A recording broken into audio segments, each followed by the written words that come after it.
Shirley Chisholm was the first Black woman elected to Congress in 1968. She was also the first Black person to run for a major party's presidential ticket. Here she is announcing her campaign in 1972. I am not the candidate of Black America, although I am Black and proud. I am not the candidate of the women's movement of this country, although I am a woman, and I'm equally proud of that. I am not the candidate of any political bosses or fat cats or special interests. This is Disrupted. I'm Kalila Brown Dean. Shirley Chisholm was elected 100 years after Hiram Revels became the first Black man to serve in Congress, and 50 years after Jeannette Rankin was elected. As a Black woman and the daughter of Jamaican immigrants, Chisholm disrupted our notions of political representation. In her 14 years in Congress, she was bold and fearless at a time when women, especially Black women, were dismissed in politics. Her example and her commitment to building organizations paved the way for more women to serve. And yet today, even with a record number of Black women elected to Congress and a Black woman headed to the office of the Vice President, there's still much work to be done. Black women are the most underrepresented in statewide offices, and there's never been a Black woman governor in the U.S. But one organization is trying to change that. Glenda C. Carr is president, CEO, and co-founder of Higher Heights for America. It's an organization that helps elect progressive Black women at every level of government. Glenda is a Connecticut native and a University of Hartford alum, and she joins us today. Welcome to Disrupted. Thanks for having me. You have this very long and accomplished career in politics and in government. Why create this organization, Higher Heights? Higher Heights was born in a Brooklyn cafe, actually between two friends. Kimberly Peeler Allen and I have been friends for, I guess now, almost 20 years and have been work colleagues. And so I asked her for coffee in 2011 as I grappled with what my next step would be from a career perspective. You know, when you work in politics, sometimes after an election, you find yourself without a job. And so was trying to figure out kind of what my trajectory and what I thought would be the highest use of my time and talents and treasures. And it was, right after the 2010 midterm elections. And so we started talking about being working in progressive politics and oftentimes still being in rooms that was very, white dominant and male dominant. And, just at one point, like, we should start our own thing and started fleshing out, well, what would it look like? What currently at that time existed. And we wrote the words Higher Heights down for the first time that day and spent a little over a year and a half talking to Black women across this country about what organization would look like that was unapologetically designed for and by Black women.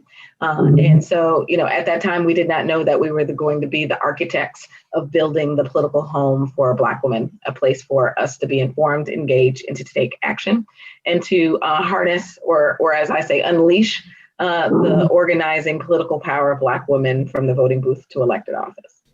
So you've just been named as one of the 25 women to watch. And so congratulations on that accomplishment first. Thank you. And part of your acknowledgement of that is referencing the unleashing of the organizing power of Black women, as you mentioned. And I want to take you back to a letter you wrote back in 2017 to Tom Perez as head of the DNC.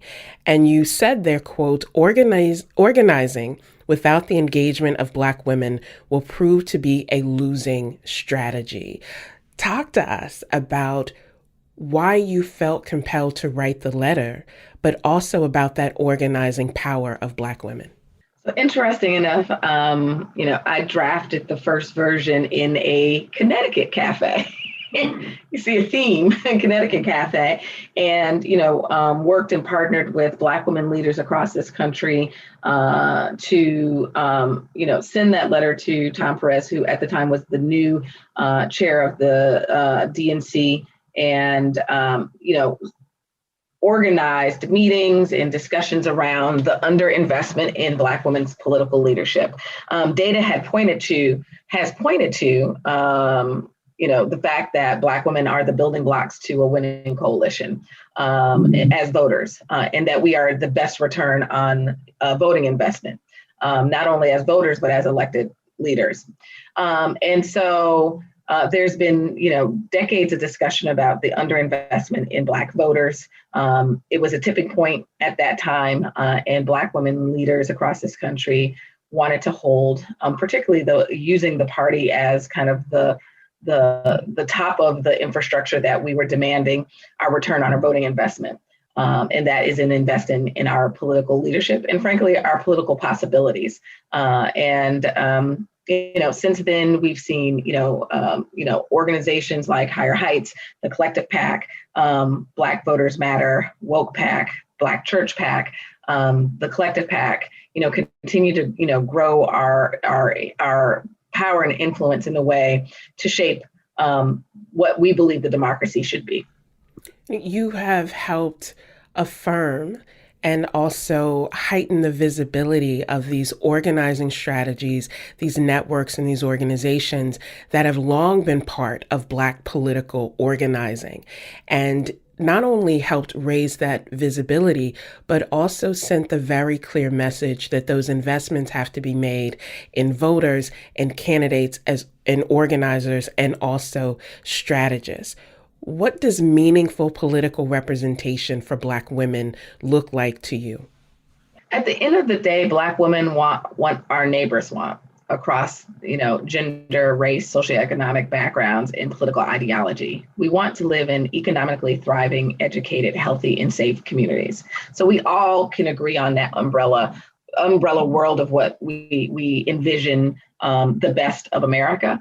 And the way you do that is ensure Jessica Byrd and a political organizer, and Congresswoman Ayanna Pressley have both said is that the people closest to the pain need to be part of building out the solutions to move past that. And to be able to do that, in the spirit of Shirley Chisholm, I spent a lot of time talking about Shirley Chisholm and her quote about, if there's not a seat at the table, bring a folding chair. And so recently I had said, well, we wanted to define what the table looks like.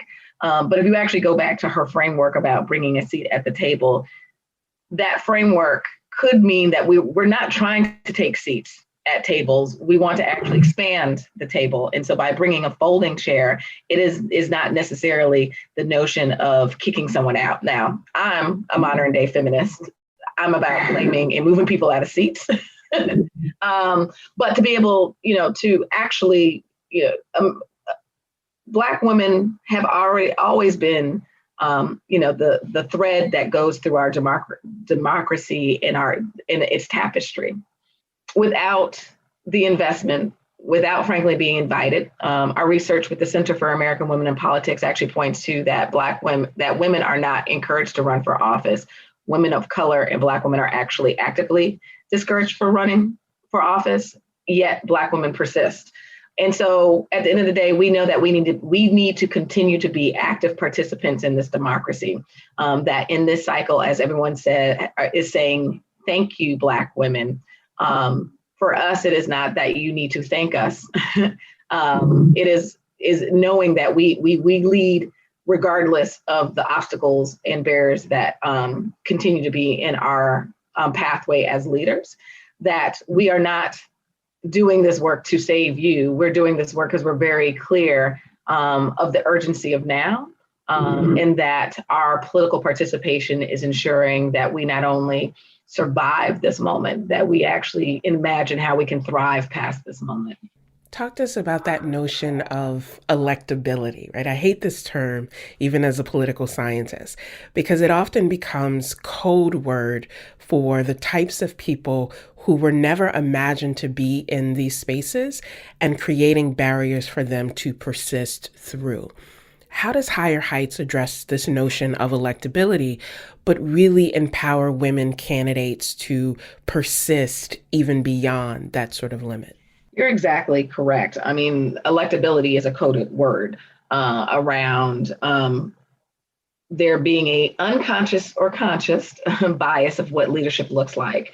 And so oftentimes the word electability is tagged to women, women of color, and Black women, and frankly, candidates of color. There is no definition, as you know, of what electability means, right? Yes, there is, this work is political science, right? There is a methodology around how candidates position themselves and run a campaign that positions them best to win. But at the end of the day, we've seen a Stacey Abrams being told about, her electability, a Kamala Harris being told about her electability, and frankly, Elizabeth Warren. And so we have to challenge the notion of what does electability mean. I mean, at the end of the day, this election cycle has proven that people have that candidates have won with frankly no money, with no operation, with little to no name recognition. But what they had was they had the spirit and the drive to run compelling campaigns. I usually talk about institutional barriers because at the end of the day, electability is tied to institutions supporting candidates early, and man-made barriers. And those barriers around, perceptions around electability, man-made barriers around, if you were saying someone's not electable, that slows down their ability to raise money. And so there's a lot of work beyond 2020. We're talking with Glynda C. Carr, President and CEO of Higher Heights for America, an organization dedicated to getting Black women elected at every level of government. We'll hear more from her after the break. I'm Kalila Brown Dean. This is Disrupted.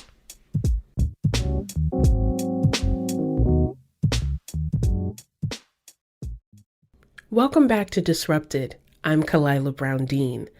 Later in the hour, we'll talk to 3 generations of a Connecticut family who've been influenced by membership in Alpha Kappa Alpha Sorority Incorporated. But now we're talking with Glynda Carr, President and CEO of Higher Heights for America. It's an organization dedicated to electing Black women. I asked her if she feels excitement around the results of the 2020 election. I believe in steady gain. So, at the end of the day, we celebrate the gains we made at the top of the ticket. I mean, that is leaps and bounds. Progress for women's leadership with the election of Kamala Harris. But we had a record number of Black women run as Democrats and Republicans. And although we will celebrate that we have a record number of Black women that will be sworn in January to the House of Representatives, we're calling for the replacement of Kamala Harris's seat in California to be a Black woman. Many to choose from, but particularly Congresswoman Karen Bass and Congresswoman Barbara Lee are both excellent choices that at the end of the day, if the California governor, Gavin Newsom decides not to appoint a Black woman, we will have a major void in the U.S. Senate in the next term. I am hopeful for the future, but recognize the work that needs to be done. And I would point to one of Shirley Chisholm quotes that I've been using over the last couple of weeks, particularly as we were figuring out what was happening with election night and the days after. She said, "I have hope in America." And that is what we built Higher Heights on, was that we believed in the possibilities of Black women's leadership. And the way you believe in the possibilities is obviously being hopeful, but also building out a plan to move this country to higher heights. And that hope seems like an act of resistance in the face of the structural barriers that you mentioned, in the face of some of the sort of individual challenges that you mentioned. And even with this win and its impact on, you've talked about its impact on leadership, there still seems to be this void in electing Black women to statewide office.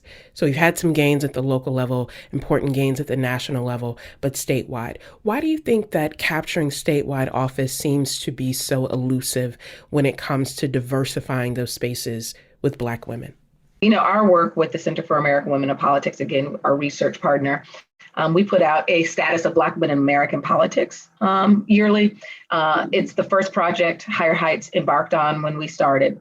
We believe that you couldn't build a blueprint forward if you didn't know where we've been, where we currently are, and to project where are the greatest opportunities. And so, as I mentioned, there's incremental gain. So in 2014, we only had 2 Black women serving, elected and serving as mayors of top 100 cities. We find ourselves this year, with a record number of Black women, serving in those roles. And as you know, before the global pandemic, no one could probably name these women. They're now household names, like Akeisha Lance Bottoms in Atlanta, Latoya Cantrell from New Orleans, Sharon Western Broom from Baton Rouge, Miriam Bowser from Washington, D.C., Lori Lightfoot from Chicago, and then London Bree from San Francisco. I use that as an example because that is major incremental gains since 2014 for executive offices in major cities. But you are exactly correct around statewide executive office. We do not have, and we've never had, a Black woman governor in our country's history. We've only elected 15 Black women to statewide executive offices.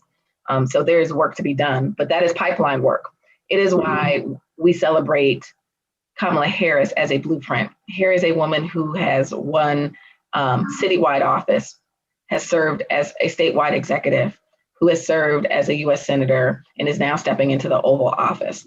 We need to find the Kamalas across this country, the city council members, the school board members, those that are running and leading very boldly on the local level, and create pathways for them to run for higher office. It is identifying the Johanna Hayeses of the world who went from being a teacher to the Teacher of the Year and decided to step off the sidelines and literally run for national office as a congressional member. By identifying those Black women that have varied qualifications and diverse lived experiences, we will,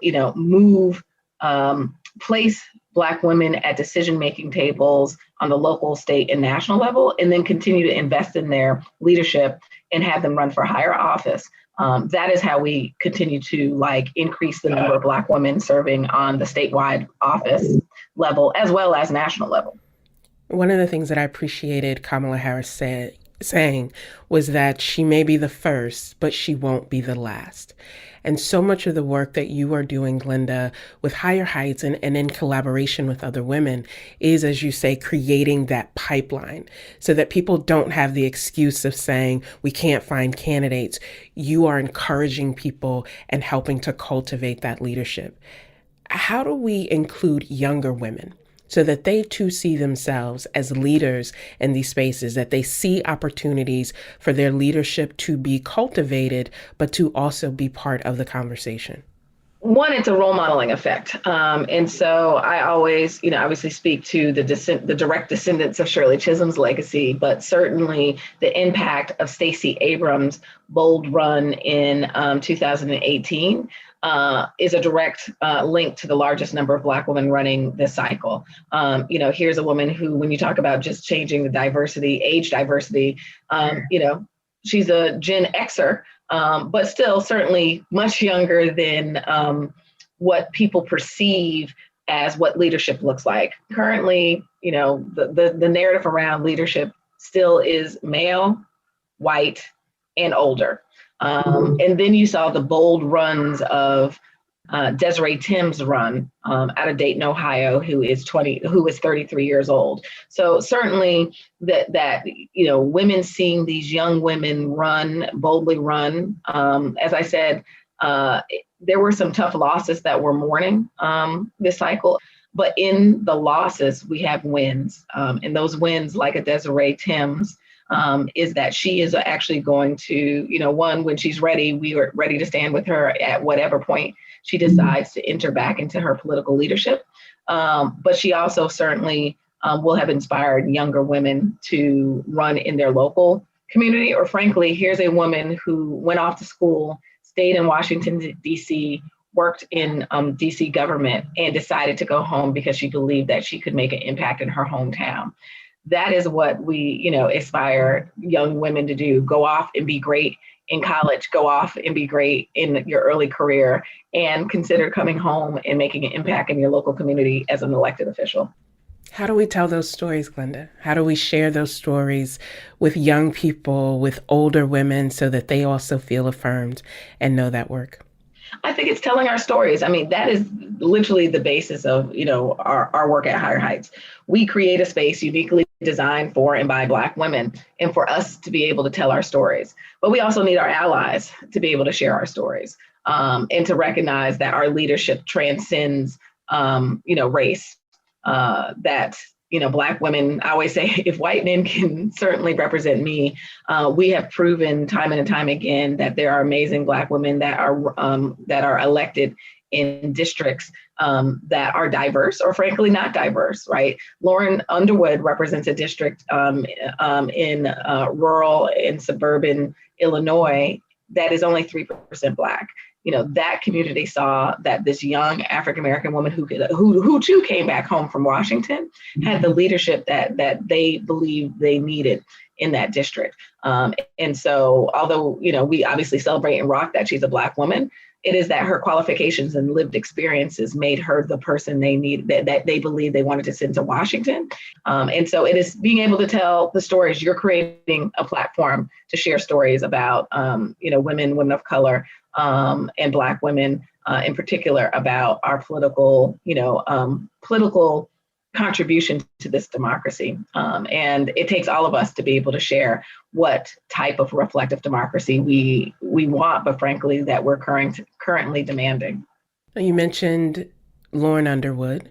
We've talked about Vice President-elect Kamala Harris, and they, like the two of us, are members of Alpha Kappa Alpha Sorority Incorporated. Talk to us, Glenda, about why that connection is so important, not just in terms of Alpha Kappa Alpha, but also the importance of Black women's organizations as this sort of leadership development space. I'll approach it two ways. I'll start with Senator Harris. Why was she the best choice?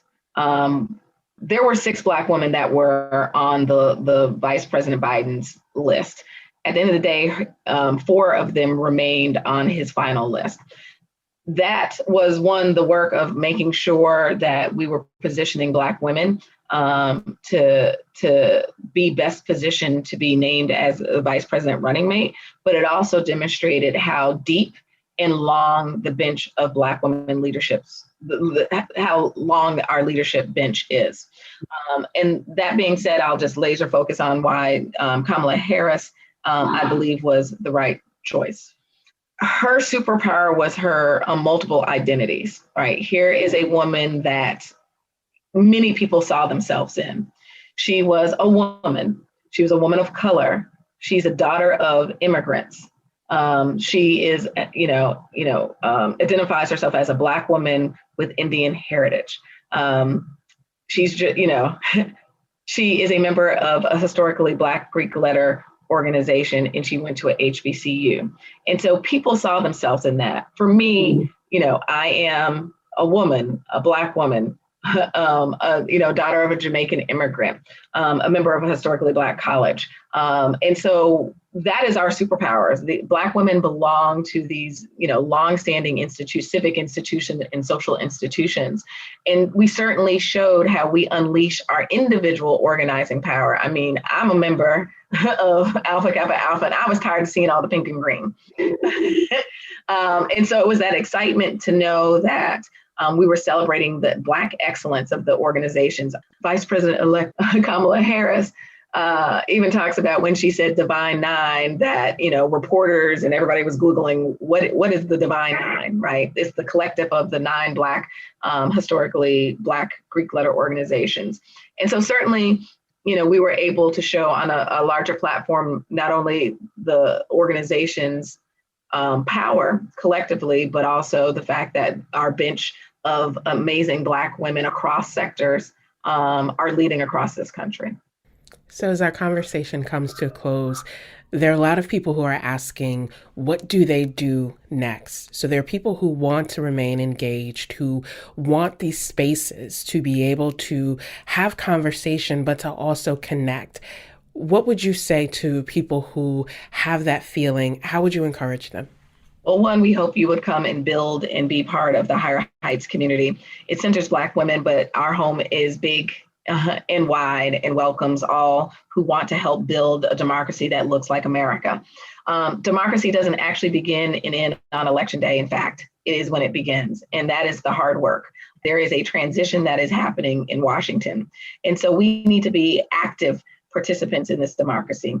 And so if you're thinking about running for office, spend some time, determine if that is the best use of your time, talents, and treasures. And if it is, let's get you elected.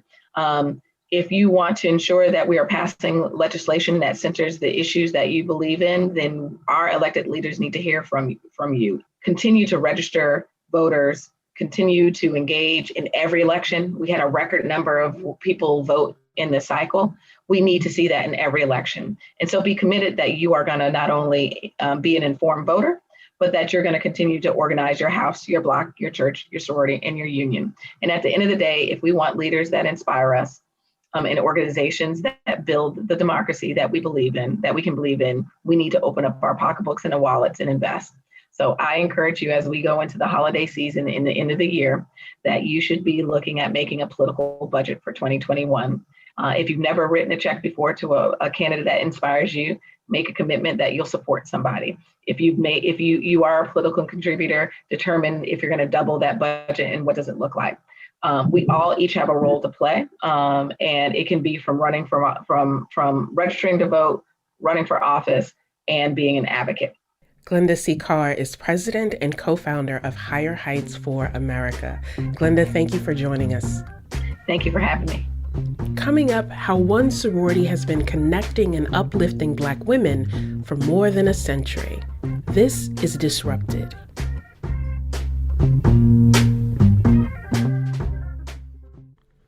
Welcome back to Disrupted. I'm Kalila Brown Dean. The sounds you hear are from a gathering of members of Alpha Kappa Alpha Sorority Incorporated. It's the world's oldest sorority founded by Black women in 1908. Now picture this, a multi-generational gathering of women adorned in pink and green and pearls, uniting in prayer before joining a choreographed stroll to the song Set It Off by Strafe. And that Ski-Wee? Well, that's the trademark sound shared by members across the globe, from New Haven to Dubai. The women celebrated the fact that one of our own, Kamala Harris, was elected vice president. The sorority was founded on the campus of Howard University, which also happens to be the alma mater of the vice president-elect. I was there, as were Cheryl Pegues and her daughter Alicia Spearman. We're all members of Alpha Kappa Alpha, and they join me now, along with Alicia's daughter, Kayla, a high school senior. We wanted to talk to these three generations about what it's meant for their family to be involved in the sorority and how they're feeling after the election. Cheryl, Alicia, and Kayla, welcome to Disrupted. Thank you. So I want to jump right into our conversation by talking about Alpha Kappa Alpha sorority. The vice president-elect mentioned the group during her DNC speech. We've seen pink and green everywhere. Senator Harris wears her pearls. And a lot of people have been asking, what is this sorority all about? They think that it's just something you do in college. So Alicia, talk to our listeners about why this organization is important to you and really important for Black women's organizations overall. Well, we're the first African-American Greek letter organization founded in 1908, and we have been an essential part of uplifting and educating our community. So where others did not want us back in the 1900s, wouldn't allow us to work, wouldn't allow us to participate, we did it ourselves. We formed our own community of women leaders. And for me, I was initiated at Wellesley College in spring 1984. And when you attend a predominantly white institution, it was like my other family. It was a lifeline in addition to the Black student group. And of course, my mom's a member of the sorority. And so I've grown up around women who are leaders in the sorority, and I've learned from them, and they've been great role models. So it's historic. So, Cheryl, let's talk about that historic nature because you've been a member for 58 years and you've Yes. seen lots of changes, not just in the organization, but around the country from your time growing up in West Virginia. What has your experience been like being a member of the organization, but also being a part of a lot of changes across the country? Well, I'd like to say that my journey really began as my earlier life, as I am a child of segregation and lived under segregation and schooling and all my academic pursuits until I was age 12 when the Brown versus Board Education law was passed. And I was entering the seventh grade. And it was very different. I was going to a foreign school on land that I had never even crossed the threshold of. So it was quite traumatic, more traumatic than I know, but I do know that it was now because I remember as clearly as if it were yesterday, what happened on that morning and that day I left going to school. So a lot of change living in the state of West Virginia, and more importantly, living in the capital city. I really did not see some of the very blatant signs of segregation, such as colored and white signs. I assumed that that was because it was the capital city. So we didn't see that, but we felt the segregation because everything was separate. We had our own hotels, we had our own theaters, our own pharmacies. So that was quite the difference. But I have to say that my family, we have a rich history of love in our family.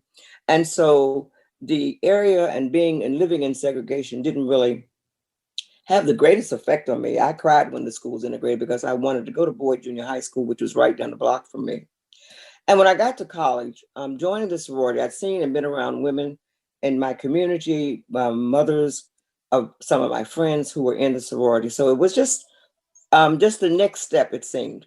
And it's been a glorious ride, I should say, all these many years wearing my pearls and being a part of Alpha Kappa Alpha sorority. I joined the organization in December 1962, and thus 58 years coming up soon.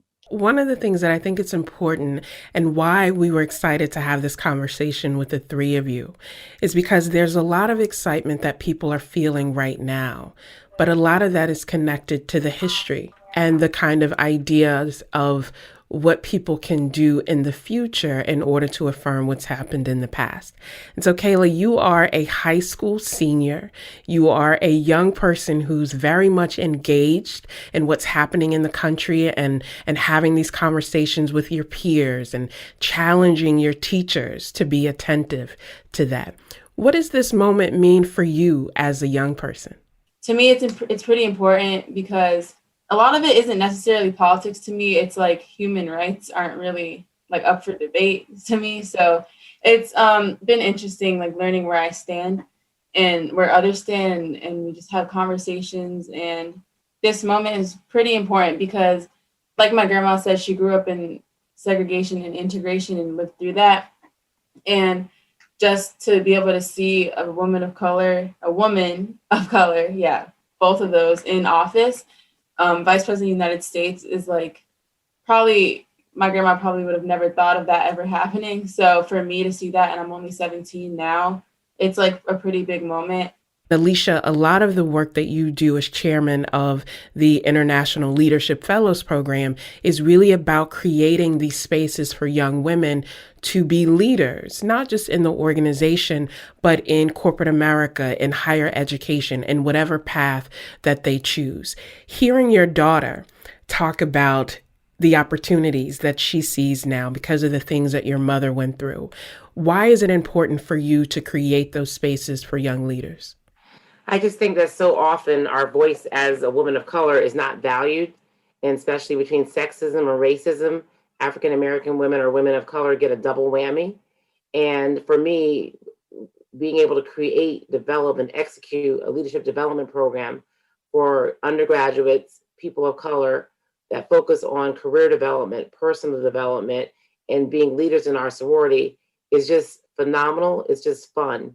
And I've already seen the fruits of the labor that my committee and I have done I've been doing this since 2014, and many of these young women have risen to the highest leadership that they can get to in our sorority. They're higher ranking than me and my mother. They're on our directorate, on our board of directors. And then we have others like Rachel Scott becoming the first White House correspondent.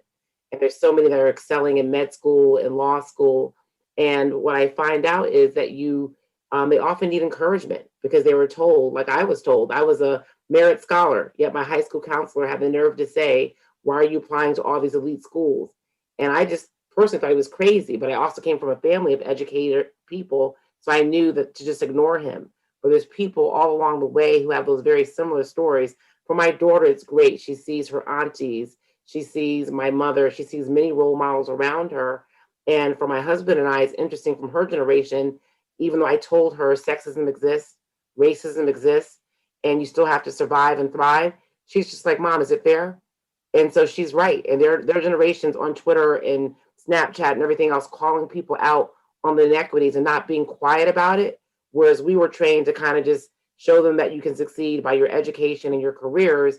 But my daughter's generation is like, stop that at the door. That's not fair. Don't have that barrier.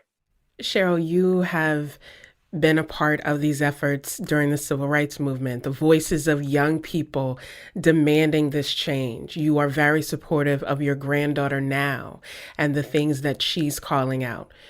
Why did this election resonate with you so personally? Because you have seen these elections, you have seen expectations that people have. And yet, we saw the images of you and Alicia and others celebrating in New Haven. Why that joy in this moment in this election? Well, there are lots of reasons, but let me say first and foremost that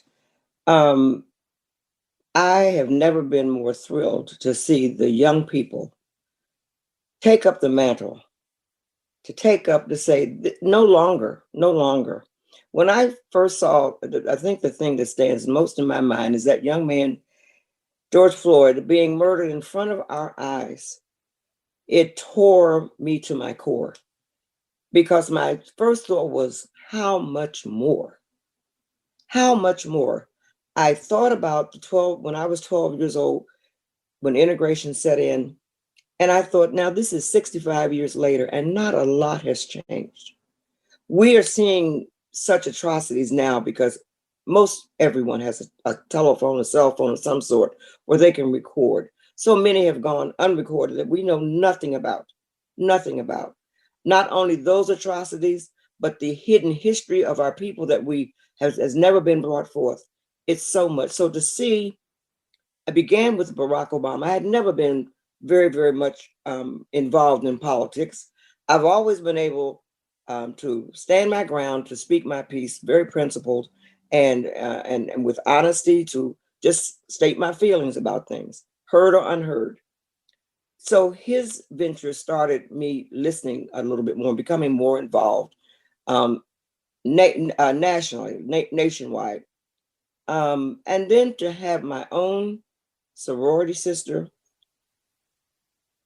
be elected to the second highest office in this country, it's breathtaking, and it's so meaningful that we have reached and been able to attain, and to let the world know, oh, we have all the grit it takes, we have all the smarts it takes, we have the education, we have the culture, we do have it all. And now the world can see that. Kayla, listening to your grandmother, and she mentioned Barack Obama being elected as the country's first Black president. And now you have lived through that. You know what it is like to have someone in the highest office of the land who shares an identity with you, but also shares a history with you. And now we see the election of Kamala Harris. And so for you as a young person, while these are breaking barriers, it won't be as foreign to you as it has been for past generations. What do you think is the next barrier that we need to address when we think about the things that you and your friends talk about, and thinking about what's the next step in that? Often my friends and I talk about things within our own community, so the Black community, mostly about colorism. Actually, the other night we were talking about, we needed this breakthrough. Like, yes, Kamala is the first Black woman in the vice president office, but we were thinking about what if it were to be a darker skinned woman running with Joe Biden, or wondering why she doesn't wear, I don't know if her hair is like curly, because I know she is mixed race, but I don't know if her hair has a certain different kind of texture. But I was like, why does she always have a silk press? So that's like another barrier, just being our full authentic like selves. That's like just a problem that we talk about a lot, colorism, and just, different types of like code switching we talk about often, things like that, just within the community, and how sometimes lighter skinned Black women are looked at much differently and more respected than darker skinned Black women. And it's like kind of just a race or like any way to get to the top of the bottom, if that makes sense. Alicia, something that I appreciate from young people, and you and I are both working on a college campus now, so we interact with young people quite a bit, is that they are able to look at diversity within groups and within communities and to work on that. And yet we also know that as they are navigating professional spaces, often the world doesn't make room for those kinds of differences. And there's an article after this election that says, even when we're suppressed, depressed, or misinformed, we will show up. So when you think about the world after this election and the work that needs to be done beyond this election, how is it that you hope people will show up for Black women and for the kinds of future visions that we want to have? I think that this time around under Barack Obama, I think people of color were just so happy to have the first African-American elected, something that people could only dream of, or some people couldn't even dream that high, that this time, since the Black vote brought it through and brought it home for the Biden-Harris ticket, this time the African-American community is going to be a little bit more demanding and make sure that our community is taken care of and not forgotten. And I think that's very important. And I think that you have a lot of stars that you've seen during this election campaign, right?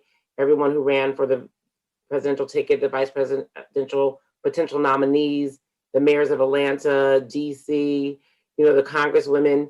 And I just think there's breadth and depth to the African-American history. We know it, right? But they don't know it, right? You went to a historically Black college university. My mother went to one. My mother went to the same one that Katherine Johnson went to, and people just learned of her story. And that's how we got to the moon, by the work that Katherine Johnson did at NASA. And I think with Kamala being a product of an HBCU, that's going to increase the application of the HBCUs and really have people understand there's no stopping. And that's what I like about my daughter and her friends. They don't feel they're going to keep striving no matter what, but they're not going to be quiet about pointing out the hypocrisy, the racism, the colorism. They're going to talk about intersectionality. They're going to have a lot of good stuff to move forward. So Cheryl, we are on the cusp of major change in a lot of ways in this country. And as you reflect back over the course of your life and think about the future for your granddaughter, what's the message that you would share with people? I think while we are in this space where we are excited and jubilant about what has gone on in this country at this moment, I think that we all need to be aware that it's going to take time. All that we've come through didn't happen yesterday and didn't happen in one moment. It's going to take time for some of these changes to be made, and to be made, they must be. We should never have to be concerned about having the right to vote in this country. We were born here. This past Veterans Day, I reflect on the members of my family who served in the armed forces. And my grandmother had 3 of her sons in World War II. And her baby son was in the Korean conflict. My 2 brothers served in the armed forces, one in the Air Force and one in the Army. And when I see things and people, rah, rah, America, it just gives me pause. I have to just kind of put my head down because I don't feel that way totally. Yes, it's the greatest country. don't think I would ever want to live anywhere else. However, I want the country to live up to what it is for me and mine, and not just the majority in this country, because we are the majority globally. But in this country, live up to what we have, what we learned as children as we pledged allegiance to this country. Live up to that. One nation under God, indivisible? Not really. Are we living in a democracy? Not really. And I only can pray that with the political leaders who are in the forefront of this fight and of this land and keeping this democracy as it should be, we can only pray that we'll continue to go forth with the proper and good, honest leadership that this country needs and must have for us to progress. So, Kayla, I have to ask, you'll turn 18 next year. You'll be heading off into these new ventures, as your grandmother mentioned. So I have to ask, do you intend to follow in the footsteps of your mother and your grandmother of pursuing membership if you are so fortunate?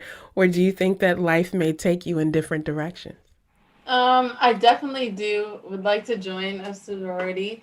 Yes, for sure, because I've been surrounded by it my whole life, both of them, my other grandmother as well, a bunch of my aunts, like everyone, even not just AKAs as well. I have family friends who are Deltas. Even one of my aunts, actually, my great aunt is a Delta. So just the Divine Nine in general is just, I think it's a beautiful thing, honestly.